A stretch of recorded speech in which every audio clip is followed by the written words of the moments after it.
Okay, so welcome everyone again. My name is Nora Riemenschneider. I'm the program coordinator for Cultural Star with the City of St. Paul. And we are so excited to finally launch our 2023 Cultural Star program. We have a lot that's the same if you've applied in the past, and then a few exciting changes that we'll go over today. And we'll just kind of go over everything because I'm sure we've got some new folks here that we're excited to have and want to make sure everybody knows the ins and outs of the Cultural Star program and the application process. So I do want to give a quick shout out to my colleague, Erin Lewis, who is a new staff with City of St. Paul coordinating the Neighborhood Star program. So that's our sister program, which is a program focused on bricks and mortar improvements, capital improvements for all sorts of businesses, commercial spaces, larger. Do you guys do residential? Why would I say that? No, I don't. Do we? Parks, open spaces. So yeah, our capital improvement grant program, and that's going to be launching in a few weeks. So if you have questions about that one, check out our website, get in touch with us. Stay tuned for announcements about that one. But today we'll focus on Cultural Star, our arts and culture program. And I am just kind of slowly introducing myself to just keep letting a few people in.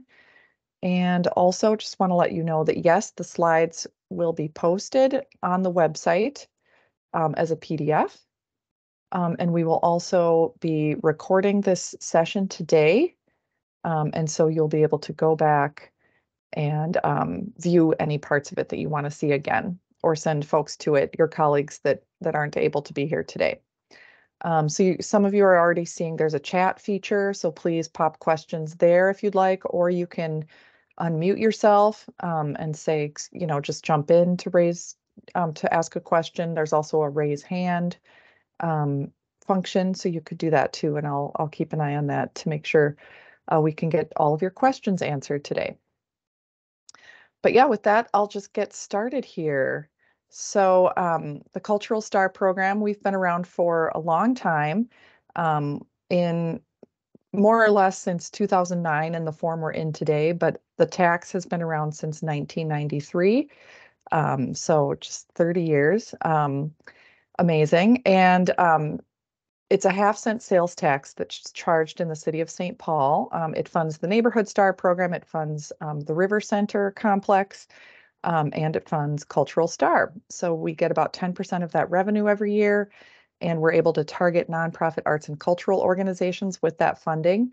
It's the only part of the Star funding that can go toward programming and operating expenses, not just capital expenses. So that's a great feature of our program. And it targets downtown. So 80% of our funding is required by the STAR law, the state STAR law that guides the use of our tax to what's known as what we call the cultural district of downtown St. Paul. And we will get into exactly what that means in the presentation today. And I do want to make sure that you're using our website for all the details of the guidelines and the application information. And that's going to be at stpaul.gov/culturalstar. So going to get into our timeline for this year. This year, we will have one application round. Many of you know we've had 2 rounds in the past, but we are moving to a single round each year. So this is the one and only time to apply in 2023. The deadline is July 21st. That's a Friday at 4 p.m. And so that gives you a little less than just a couple weeks here. We are going to be conducting interviews with all applicants. They are very brief, and I'll get into that a little later as well with the details of that. But it's a great way for our board members to get more information about your applications. And those are the reviewers of your applications. For as far as the time frame of the application, um, of the programming that you'll be running, and I'm just going to excuse myself for 2 seconds. I have a childcare issue at the door. I'll be right back.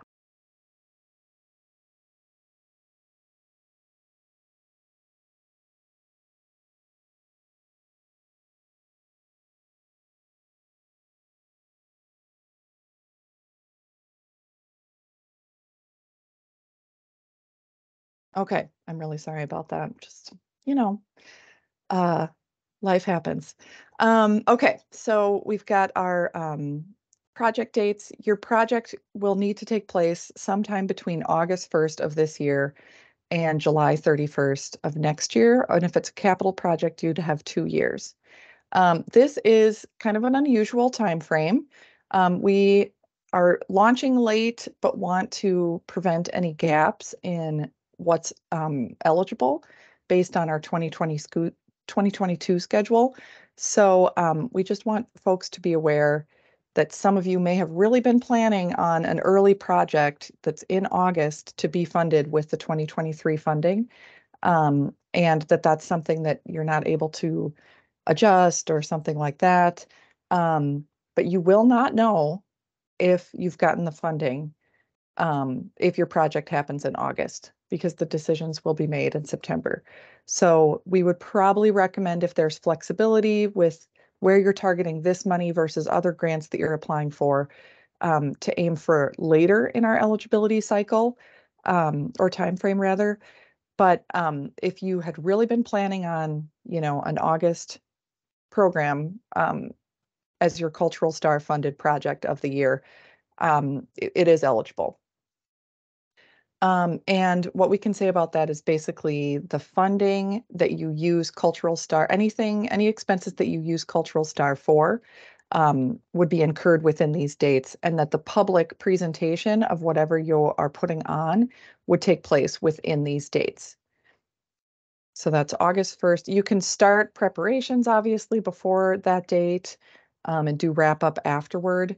But the most important thing is that the public facing project itself takes place between August 1st and July 31st of next year.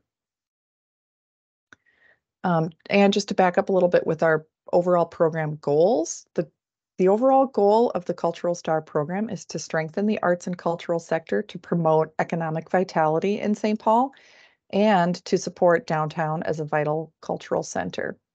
And the way we do that is, we want to build and diversify audiences. We want to promote a broad range of cultural offerings. We are looking to produce a long-term impact, and we want to leverage additional financial support. We fund 3 project types. So in your application, you will indicate what type of project you are proposing. We have special projects, which is kind of our bread and butter. It's our most common category. These are our quality arts activities in any discipline.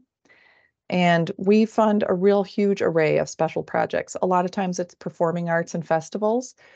Twin Cities Jazz Fest just happened this past weekend. We gave them a grant, the Ordway Family Festival, music programs for young people, all sorts of choral and choir groups, dance companies, film-related projects, a huge array. And that's kind of our most popular. I would say like 75% of our grants are in that category. For organizational development, we are looking for activities that strengthen, grow, and develop your organization. And this would be things like strategic planning efforts, new fundraising initiatives, a new staffing position, where you're just looking for some seed money to get a new staffing position up and running that's going to grow your organization, new computer systems that will help facilitate organization within your group, that help you make progress, things like that. And last, we have our capital projects, which are going to be physical improvements, permanently installed equipment, and public art. And this really is going to be permanent and actual brick and mortar type improvements. So we do not fund musical equipment that's, movable, nothing that can be moved, but anything that's on a building. And we've funded build outs of dance studios before. We've funded just like ADA improvements to spaces, projects like that, lighting equipment, stage equipment, seats, improvements to seating in theaters, things like that. And to get into the cultural district that I mentioned earlier, 80% of our funds are mandated by our STAR state law to be invested in this downtown cultural district that we define as kind of the core of downtown, as well as Raspberry Island and Harriet Island. So you can kind of see the boundaries there. It's going to include Mears and Rice Park. It includes a lot of our venues that are downtown. So a lot of opportunities and options of where to present your performance to take advantage of our larger pool of funds. And this is going to target nonprofit organizations and unincorporated groups with projects in the cultural district of downtown. The way we define it is that your organization, if it has an address in downtown, you can present anywhere in St. Paul and to have your activity take place, and you're still able to tap into that 80% of the larger pool.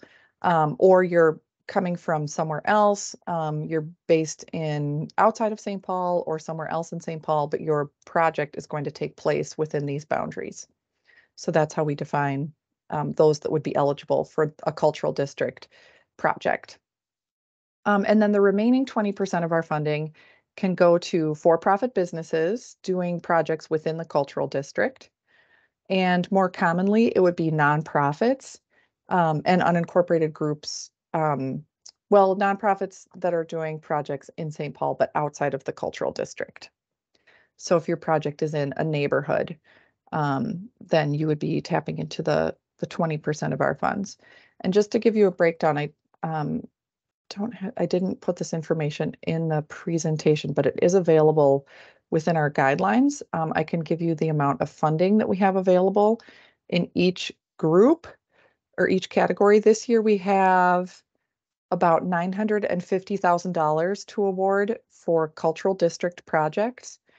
And for outside of the cultural district, we have $280,000. So as you can hear, it's much more competitive to be outside of the cultural district. So there's a lot of incentive to have your project take place downtown. Any questions there? And I do want to focus too on the fact that our program also by law targets nonprofits. And there are ways for unincorporated groups to apply. So if you're a group that is just doing side projects and you use a fiscal sponsor, that's definitely okay. We do require that groups use a St. Paul-based fiscal sponsor. Springboard for the Arts is a group that provides this service for a fee. And 100% of your project has to take place in the cultural district. So we really target unincorporated groups to use the cultural district funding pool. And I have a question from somebody with the last name Carlson. So go ahead and unmute. And all right, I see your face there. Yeah, I just want to clarify because what I'm reading on the screen versus what I'm interpreting from what I'm reading on the screen and what I heard from you are kind of jumbled here in my mind. It indicates that nonprofits, it will go to nonprofits with projects in the cultural district of downtown. But I thought I heard you say that if your organization has an office within the cultural district, you may present anywhere in St. Paul. Did I mishear that? That is correct. I didn't hear. Okay. Right. So if the two ways that you can category for cultural district is that your project is located downtown and or that your organization Okay. has an address downtown and that you operate in downtown. And what organization are you from? Skylark Opera Theater. Okay, and you are in the Landmark Center? Yes, we are. So we would Okay, qualify under perfect. the first. And so that would mean that if we are going to a venue just outside of the cultural district, we would still qualify based on that, is That's how I'm correct. interpreting it. Okay. Yes. So the incentive there is that we like when this program likes when organizations locate downtown. hmm hmm But then you can present, and it could be anywhere in within the city limits of St. Paul. Okay. Thank you very much. Great question. Yeah, thank you for asking that. And then I think we had another question, organizational funds related to the cultural district. Yes, so with organizational development, the way we define your location is strictly by where your office is located or where you operate out of. So those organizations that have an address inside the cultural district would qualify for that 80% pool, and organizations outside of the cultural district, but within the city limits of downtown of St. Paul, sorry, could qualify for the other 20% pool. And it is very difficult for organizations that are not based in St. Paul to justify being eligible for organizational development. I don't believe we've ever done that. Um, so it really is targeting St. Paul based nonprofit arts organizations with the organizational development category. So yeah, great questions. Thanks everyone. And with that, I'll move on and kind of get into a couple of our guideline highlights that we find are most important to know. Like I said earlier, the eligible project dates are August 1st of this year through July 31st of 2024. And capital projects do get 2 years, so they have until July 31st of 2025 to complete their project. Our minimum request is $5,000. And I think I buried the lead here. We no longer require a match. There is no match required unless you are requesting over $50,000. And we don't generally award grants of over $50,000. It's kind of a standard. It's a loose guideline, I would say, where we say the board is unlikely to award an award over $50,000. So this is, in essence, a removal of the match requirement. So our application will kind of reflect that. We just have one budget column just to better understand the budget of your project. You can certainly have a project that costs more than what you're asking for. We understand that's, you want to diversify where you're getting your funding from and make it a competitive request, but no longer is it required. And that'll make reporting a little bit easier on the back end as well. So at this point, it's just much more simple, streamlined. You ask for what you need from this particular source. And we do want to have a good sense of your overall budget in the application so we can understand how you're going to make sure your project is successful and feasible, and show the ability to put that project on. But it's a big change for us, and we think it'll make the program a lot more accessible. And we're excited to be able to offer that big change. So any questions there? There's still, the same amount of money that we have. So that's something to keep in mind as far as making sure your ask is competitive and that we would be able to fund a lot of projects this year. We've got a question from Joyce, a capital improvement project, both neighborhood and cultural star programs being the funding source.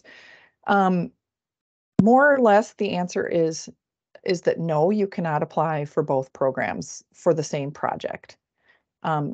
You could apply to Neighborhood Star for a capital project and Cultural Star for programming or an organizational development, something different.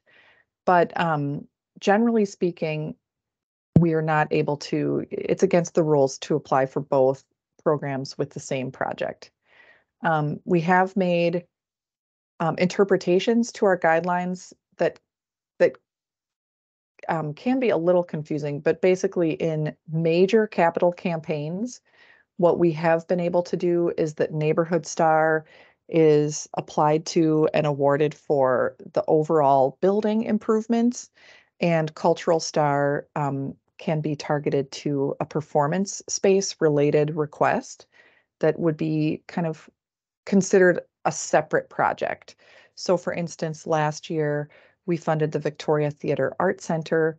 Neighborhood Star um, gave a grant to the overall building renovation, and Cultural Star gave a grant to the theater lighting system. And so it was very specific area of the project. And that's typically going to be, we've done that with Springboard for the Arts with their new building, funding some of their public art. So it's the Walker West Music Academy. It's generally going to be those really large capital campaigns.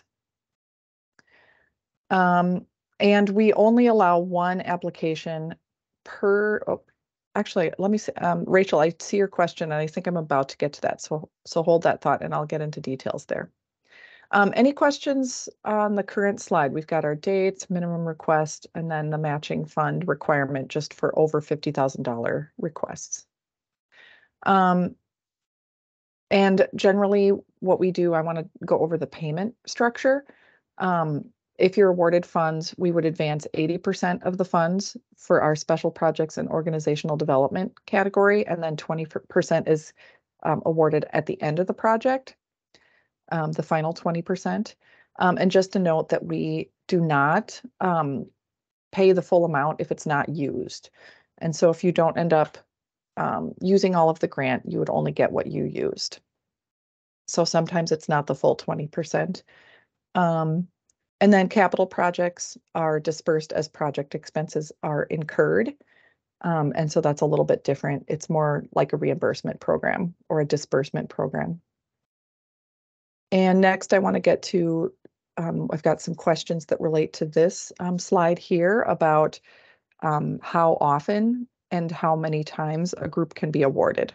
So the general rule is that an organization can only be awarded one Cultural Star grant in a year.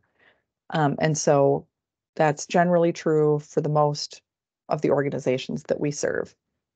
There are a few exceptions to that. There's actually one exception to that, and that is organizations that are based in St. Paul city limits, but outside of the cultural district. And what we've created is a way to tap into a little bit more funding because you're not in the preferred geography of the program. And so basically, organizations like Ballet Collaboratory and others that have addresses in St. Paul but outside of the cultural district are in fact eligible to receive 2 awards per year and can submit 2 applications this year. And the only rule there is that one of the projects would be within the cultural district and one would be outside of the cultural district. So in the case of Ballet Collaboratory, where Rachel is asking about an organizational development project and a special project, in this case, Ballet Collaboratory could apply for an organizational development project as the project that's outside of the cultural district. And then if they applied for a special project, it would have to be in the cultural district so that there's one of each. And there's quite a few organizations that this applies to because we have a really healthy arts community in St. Paul. Any other questions about that in particular? I know I see some others where this applies that are on the call, like In Progress and Rondo Center for Artistic Development. Mr. Anderson, I'm forgetting the name of your organization. One of our Rondo groups. Okay, so that's that point. The next one is about 3 years in a row. Right now the guidelines are set so that you can get 3 consecutive years of special projects and organizational development. And then in the 4th year, your organization would not be eligible for a special project or organizational development. But in that year off, that organization could apply for a capital project. And we did reset the clock with COVID because of our Gen Ops grants that we did in 2020. And so now in 2021 would be kind of a reset, and you'd count 2021, 2022, and 2023 as the 3 years in a row. And so there's no organizations that this applies to in 2023. And last, I mentioned this earlier about unincorporated art groups and individual artists are eligible for this program as long as they are using a St. Paul-based fiscal sponsor organization and that 100% of the project takes place in the cultural district. And now I'll get into a couple of the other questions. We have a funding stream for pre-development costs of a capital project for public art. I would call that either organizational development or special project. Those, we don't have a hard and fast specific rule, but when I think about what a pre-development cost or project entails, I would say that would be a special project or organizational development. Probably I would lean towards special project, actually. But we don't have a specific category for that. And then a question from Jennifer. If an organization outside of the district has a project in the cultural district, could it be funded from the 80% and then also receive funding for strategic planning from the 20%? Yes, as long as the organization is in St. Paul. And Mr. Anderson is reminding me, Rondo Center of Diverse Expressions. Thank you. And we haven't, we'll look forward to seeing an application from you again this year. All right, so moving on, we'll get to that kind of goes over the key guideline points. There's a lot more detail on the website, so I encourage you to look at and read all of the guidelines that are posted on the website. And now we'll get into the application process. We have an application that is online, and you can get to that application through our website, through our Apply Now link, or you could go straight to our online portal, which is called zoomgrants.com. That's the service that we use. And many of you have accounts already, so you can just log in with your regular account that you've used in the past. Or you can set up a new account. Anybody that's coming to us for the first time can just set up a free account. And we like to think it's pretty user-friendly. It's fairly basic, but it does have some, you know, I don't know if you'd call them quirks, but there's some good things you might want to know as you get into it. So we'll go into that right now. And actually, let me stay on this screen for a moment. What you'll see when you log in is that we're going to have 4 different tabs that you're going to answer. You'll have your application, your organization information, just your basic kind of account profile, who you are as an organization. Then we're going to have our 25 or so application questions, which includes our narrative questions. We do tend to have a pretty limited character count as compared to other narratives for grant applications, and that is because the board reads every application. So we just want to make it possible for them to have the time to dig in and really learn about the projects. So it is important to just really be succinct, concise, and descriptive in a way that just is not repetitive. Oftentimes when there are a lot of characters, I think there can be a tendency to restate things. So just saying things very clearly the first time on the narrative questions. And we'll go into how they're organized too, so that you can plan for that. And then we have a budget tab where you'll tell us about how much your project costs and what are the other funding sources. It's a little more simplified than in past years because we're not requiring that match. So you can actually just tell us the overall budget, kind of break down into categories, and help us understand what it's going to take financially to put on your project without having to plan ahead about what you might spend the cultural star funds on specifically.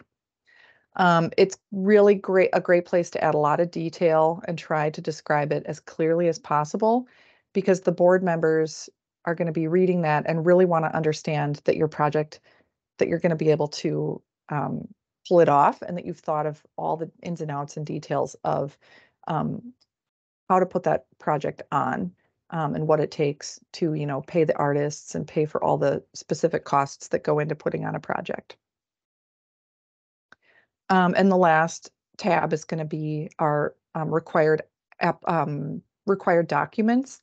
And that's going to be things like your expenses from the past year, your most recent filed 990, a one pager about your organization.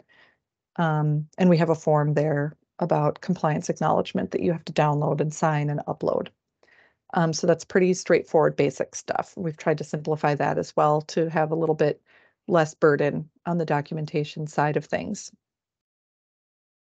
And as far as what we're looking for in the application, I think the most important thing is just to really help us picture what it is that you're doing.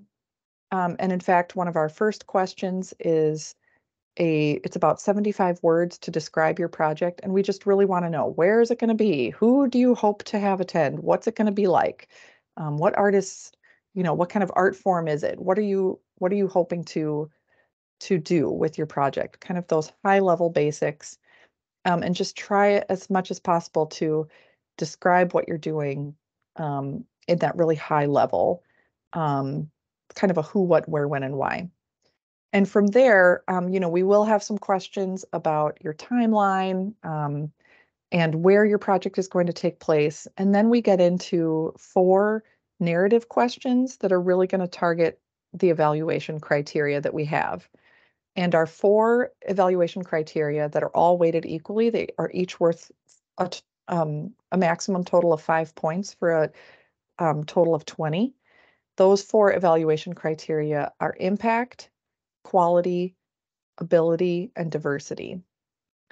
And so you'll see in our guidelines, we'll have some guiding questions that can help, some prompts that can help you think through what does it mean for each of these categories. But I can tell you just from our guidelines, and just to kind of put it in my words, that will help you kind of get a quick picture of what those mean. For impact, what we're really looking for is how the project will benefit St. Paul. And to us, that means increasing access to different art forms and cultural offerings, addressing cultural needs, reaching audiences. So, who are you trying to reach? In what ways does your project benefit our community? For quality and ability are kind of, sister criteria. And so for quality, what we're looking for is the goals of your project and how you plan to achieve them. Like, what does success look like to you in your project? Versus ability is having a realistic plan that you're going to be able to implement. So telling us those details that help us understand that your project is going to be implemented successfully, your timeline, who's involved, your publicity plan, the other financial support you have to make sure that you can pay for all the components of your project. And last, with diversity, we're kind of looking for 2 sides of a coin on diversity. One is that it's accessible to and inclusive of audiences. So really the diversity of who is interested and who's going to attend. But then we also want to know that it's adding to the artistic and cultural diversity of the offerings in St. Paul. So if you've got something really unique that nobody else is offering in St. Paul, it's maybe a discipline that's special, or that's small or unique, or doesn't have a lot of competition, that's a really good thing. Something, I mean, it's not necessary. I shouldn't say that exactly, but it's great to have a diversity of offerings. So that kind of goes into our criteria. And like I said, we've got some prompts on our website within the guidelines that will help you kind of formulate how you want to respond to that, to to that, to each of the questions about these criteria. And we've got a question here from James. How do individual artists who have a nonprofit partner for submitting and administering the grant deal with the application's question about the organization? Should the information provided be about the artist or the nonprofit partner? I think I have two ways of answering this question. If the individual artist is using a fiscal sponsor, where you're really, having an organization that just kind of takes on the risk of your project, in that they're kind of funneling the money through their organization, such as Springboard for the Arts, Film North, Indigenous Roots. We have a couple others that have served as fiscal sponsors.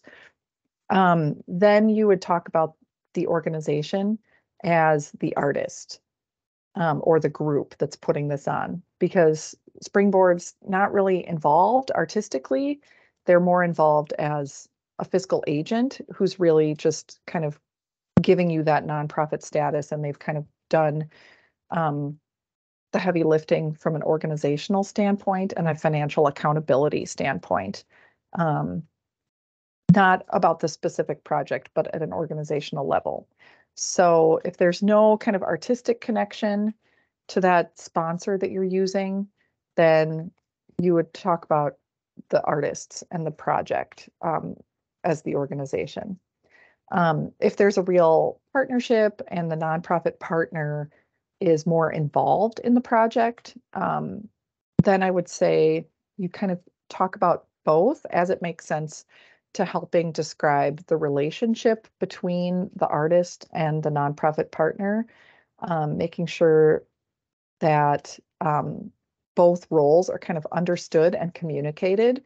But then to highlight the artist, I think, is the most important thing in the end, because you do want to make sure that you're conveying, whose project this is and who's kind of the creative lead, which will help you describe your impact and your quality and diversity a little bit more accurately, I would say. So I hope that kind of answers the question. And then as far as application tips, I kind of went over some of the sections, especially with the longer narrative responses. We really encourage crafting doing all your writing somewhere else outside of Zoom grants, because on the off chance that your computer, it kind of saves your changes as you're going to some extent, but the last thing you want to have happen is that you are, in the middle of something and the internet goes out and you don't have your changes saved. Just don't rely on Zoom grants to be the thing that's saving your work as you're writing it, and as you're trying to come up with how you want to frame your responses. So do just use Word or Google Docs or whatever it is, something else that's really going to save your work a little more, in a more timely way. And then the only tricky thing about using another program to craft your responses is that Zoom grants does not allow any special characters. There's no bullet points, there's no bolding, there's no underlining. You really, it is just about text only. And that's because of how it's formulated for us as administrators to kind of pull all the data and use it to make reports and things like that. So you'll just have to get rid of your formatting, that don't write it with any formatting. You can do some tricks to remove the formatting from your text. Like I've got here, you select it all and edit and clear the formatting, things like that. You can copy and paste it into a Post-it note or a little notepad type thing that your computer might have to remove that special formatting. And the reason for that is just it gets kind of funky sometimes. It won't save your work. It'll count the characters wrong, that sort of thing. And of course, it just goes without saying to review your application before you submit. This is especially important because you may have thought that you had the right number of characters, but it might be cutting off the last words of your statements in the narrative because it counts them differently than what the program you might have used. And then tabbing out to another question or clicking somewhere else in the application will auto save your responses, and you can log out and log back in as many times as you need to work on it. You can also get collaborators and have them log in, but only the applicant contact is going to be able to submit the actual application in the end. So, and we're happy to help kind of direct you to Zoom grants if you have a technical question, or a lot of times, I've been working with this program for like 6 or 7 years now. So a lot of times I know some of the tricks. And so feel free to send me any questions that you might have or any problems you're running into. So yeah, I think that just about covers all the details of the application. Kind of the high level details, at least. Is that a thing? High level details. So we could just go over next steps, just overview. We have our deadline set as Friday, July 21st by 4 p.m.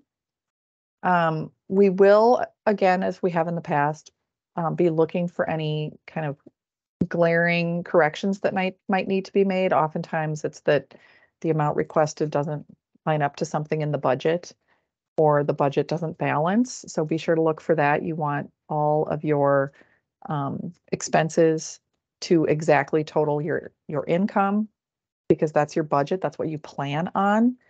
Even though it might not, if a budget is just a forecast, but still we want them to match and to zero out between the two. So that would be something we would ask you to correct if that's not in there properly. And we'll get in touch with those after the deadline and have you make any changes that we ask for by Monday, July 31st. We are going to be doing interviews with every applicant, and those will be virtual on this same platform with Teams, and those will be with our Cultural Star board members, which is a 9-member body appointed by the mayor. And they are our applicant reviewers who are going to make funding recommendations to the mayor and city council. And the board members are all listed on our website. They're folks from the arts community, so you may know them. And you too could apply to be on the board. So, check that out if that's something of interest to you. The purpose of the interview is mostly to provide updates from the previous month. Did any funding sources come in? Have you locked in any venue that hadn't been locked in, that sort of thing, and then respond to clarifying questions. It's very, very short interview, which is why we're happy to have gone virtual with them to save a trip for such a short interview. But it's also just very helpful to, oh, I just didn't quite understand that, and you can clarify and help explain something for the board members. And then the board members will make funding recommendations, and we will send those to the applicants so that you're aware of what's being recommended. However, the mayor and the city council are the final decision makers, and they may have some tweaks and changes to make from the board's recommendations, which are just that. They're only recommendations. And that final decision we expect in mid to late September. So like I had mentioned, those early projects, August, September, it's tricky. You won't know if you've gotten the funding until after your project has occurred. That has happened in years past. And usually there are some ways that the organization can make that work for them, but we do recognize the challenge that can pose. So just be aware of that. Last, I just want to touch very briefly on some compliance requirements. We do have a couple we have quite a few compliance areas, but most of them don't apply to Cultural Star because of the size of our projects are small compared to other city projects. But your project may have the vendor outreach program apply. And this will be any grant awards of over 25,000. So 25,000 and under for the Cultural Star grant award, this will not apply. But those that are over 25,000, this will apply. And basically, we have a vendor list of minority-owned, women-owned, and small business enterprises. And we would ask you to try to contract on your open bids, your open vending opportunities to the businesses that are listed in our database, which is very broad, very helpful database. However, it's more of a construction database. There's not as much for arts projects. So it would be targeted to things like your suppliers, printing, if you're getting your website upgraded, it'd be web designers, um, equipment rental, things like that. And so we will target the areas where we know that you could do open bidding and try to get, try to maximize those opportunities. But it won't be things like your artists, anything that's specialized, your personnel, because those are really specific and not not open contract opportunities as we would define those. And then it's like an extra report. You would basically tell us which vendors you ended up using in those categories of your budget that we deemed applicable. So it's just a little bit of extra work, but we usually find that having access to that database is actually kind of useful and something that folks like to see, that they might be able to hire minority, women-owned, and small businesses for those types of jobs. And last, for larger capital projects, we have labor standards, which are the wages that are required to be paid of all the contractors and all the laborers that work on the project. And this is something that usually your general contractor would have to do. They'd have to fill out wage reports on a weekly basis to make sure that they're complying with this area. So that's something to be aware of for those larger capital projects. And if you do have a larger capital project, we really encourage you to reach out to us because they can get complicated pretty fast. And on that note, I can share our project team here, myself, and I didn't have a chance earlier because I think Grace might have had some technical difficulties, but our staff member, Grace Booble, is here as well. So I'll let her introduce herself now or say hi. Hi, everyone. Thanks for joining our info session today. I'm Grace. I work with many of our Cultural Star Grant recipients. So if you're awarded, you will most likely be hearing from me. So great to have you all join today. Yeah. Grace is incredibly helpful and really great to work with. I'm sure you'll all find. So thank you, Grace. And so, yeah, feel free to reach out to either of us with really any question at all. That's what we're here for, is to help with the process. And we do have another question from James, a list of available public or nonprofit performance venues in the cultural district. We are working on that, actually, James. I'm working on, based on this presentation and other questions that we've commonly gotten, we're working on a frequently asked questions. And we will let you know when that is posted for everybody to review. And it will include performance venues in the cultural district because we are asked that very often. It is definitely a frequently asked question. And then from Hannah, will recording of this information session be emailed out? It will not be emailed out, but it will be posted to our website. It will be right on the main page, stpaul.gov/culturalstar. And we usually have that up in about a day or two. When we're able to post that. And the slides will also be available as a PDF. And yeah, so we're wrapping up here about 9 minutes early. So now would be a great time to just ask any specific questions that you'd like to get in. If you need to go, thank you for coming. And first we'll hear from Stephanie. Hi, good morning. Thanks so much for this presentation. And really great question from James. I was wondering about that as well. I represent Full Circle Theater Company. We had been planning to perform at Park Square Theater again this fall, and because of Park Square's current status, that has made things a challenge for us of finding other venues for our size in St. Paul. So we are mostly now looking at venues outside of the downtown district, just because there aren't as many for performing arts that have around that 200 size seat house. So I am curious if you might talk just a little bit more about that, the other 20% that's outside the cultural district. What's sort of the number of folks that apply and the number that get funded, if there's any kind of sense of that. And then I'm also curious if there is any kind of weight. I know the University Avenue corridor has really become sort of an artist central spot. And I'm wondering if you weight things any differently based on that University Avenue corridor versus other places in St. Paul as we are looking to find another venue. So thank you for any insight. Awesome. Yeah, thank you so much for those questions. So as far as cultural district venues, I mean, I think we probably know a lot of them. The History Theater might be an option, Landmark Center, the Ordway, and then also private can be too, like the Amsterdam. Those are some, Studio Z in Lower Town. Those are some that come to the top of my mind.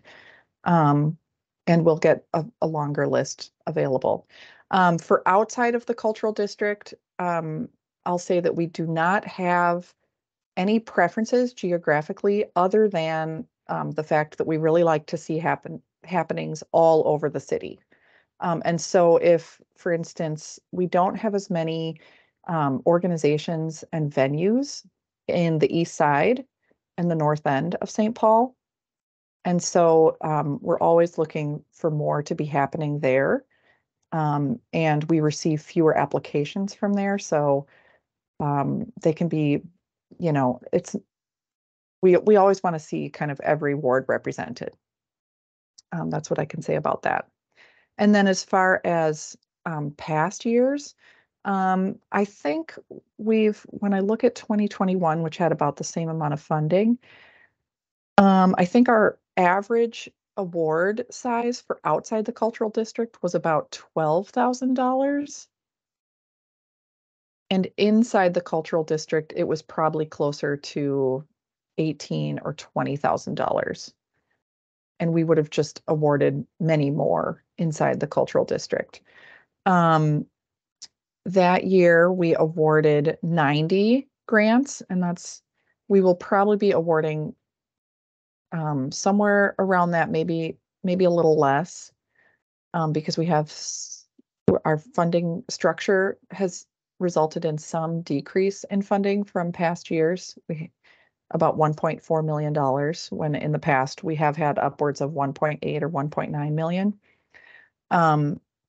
But let's see, about 25% of our projects are usually outside the cultural district, and 75% of our awards are inside. So about 65 to 70 would be in the cultural district, and 20 to 25 would be outside the cultural district. And I think those averages hold pretty true, between 12 and 15,000 for out of the cultural district, and maybe 15 to 20,000 for in the cultural district. So, and did that answer all your questions, Stephanie? I think so. Thank you. Great. Okay, let's start at the top here. And so from Rachel, will the reporting of expenses be the same? We are hoping to be reducing our administrative burden due to, for one thing, so we're definitely known as the grant that like nickels and dimes. I mean, we really just have in the past asked for every receipt and every invoice that is funded by Cultural Star dollars. And we are working on having just a financial report in the future. So I think we should be able to implement that for this year. But we do want to make sure that folks have those documents saved in the case that we would need anything in terms of backup. And it was our preferred way of financial reporting. It wasn't related to the match. So there will still be some requirements, but it'll be greatly reduced. And we won't any longer require showing your matching funding with any proof at all, because we won't require it. One-to-one match is no longer required. So hopefully that'll help, and we'll have a lot more information at our orientation for grantees that are awarded funds. As far as partial funding a partial grant, so if an organization applies for 15,000, would you grant 12,000, or is it all or nothing? And this question is from Gretchen of Young Dance. Yes, we do fund partial grants. Oftentimes, because our board likes to fund as much as possible. So oftentimes our highest scoring applications would receive the full amount. And then kind of the next tier of scoring applications would maybe get about 80% or so of what they had asked for. Sometimes as low as like 75 or 65%. I don't think we go lower than that usually, but it is something to think about. And it is not all or nothing, which we hope is a benefit. And let's see, Park Square Theater's closure, having challenges for Ballet Collaboratory and others. Oh, great. Thank you, Rachel. Rachel Cope or I'm not sure if I'm saying that last name right. Sorry, Rachel. Is going to be opening an in-studio theater with 160 seats. They are just right across the river in the west side of St. Paul. And Rachel has her email address on here. Thank you so much, Rachel. And Jennifer is asking, would you advise a group of organizations to apply together or individually? And how would this impact the amount of money requested? I think that's a pretty unique question. I would say would really depend on what the project is. It's hard for me to answer that without more details because I think it depends on just what the project is, how the partnership is beneficial to the project, what it brings to the project to have it be a group of organizations. It also can impact the partner's ability to apply for their own funding. So for instance, if there's two organizations that are working on a project together, whoever would put their name on the application cannot apply for other Cultural Star funding. And so that could take away an opportunity from that organization because the unnamed partner would be able to apply for their own funding because they're not the awardee, they're not the official grantee. So that's how we define one award a year is by the organization that is on the contract. With fiscal sponsorships, it's a little different because they're really serving a business purpose. So for example, Springboard for the Arts can be the fiscal sponsor for as many organizations that work with them to use that service and apply through Cultural Star. And Springboard can also then apply for their own funding, which they do from time to time for their own projects. All right, these are great questions. And we just got to 11 o'clock, so I think we'll wrap it up here. And then, as I've said, we're really here to help. We really want to hear from you, and we wish you all the luck in the world with putting together applications. And yeah, we are excited for this year's round. So thanks everybody, and have a great rest of your day.